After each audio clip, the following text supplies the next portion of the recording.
Hi, I'm Theunis, and today we'll be looking at the Samsung Galaxy Note 10.1 tablet, which is of course the stylus-enabled version of the Galaxy Tab.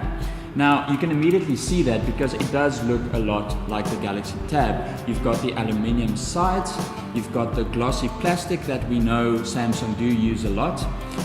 You've got a 5 megapixel camera at the back. We found that the camera quality isn't great, but you wouldn't use a tablet to take photos that much anyway. You've got a 1.9 megapixel at the front, which works very well for video conferencing. The dock connector is at the bottom, and then also the volume rocker and the buttons are the same as on the Galaxy Tab at the top. And overall, we are not very impressed with the build quality of the device.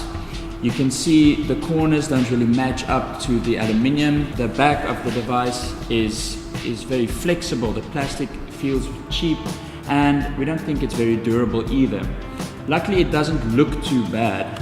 It's also got a white version, but we prefer this grayish blue one. The device feels quite heavy in the hand, and that's because it's got a very large battery, which is great because Samsung have tried to pack as much multitasking capability into the tablet as possible.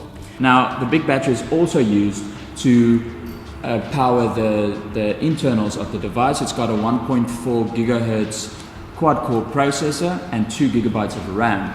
Now that's obviously a lot, which is great.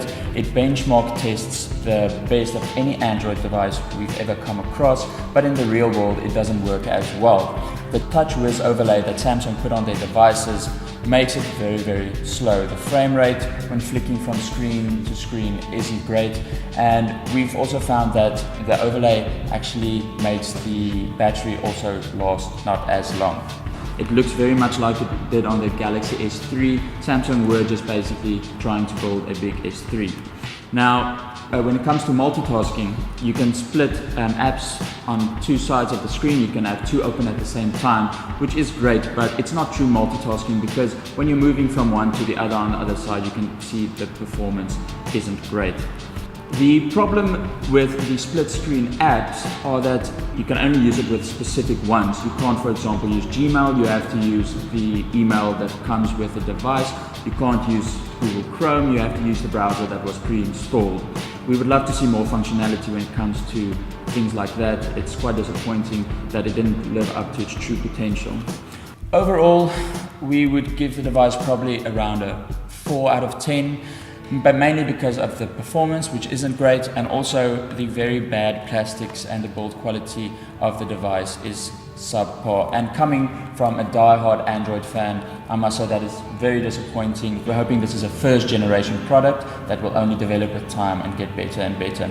For our full review, go check it out at bandwidthblog.com.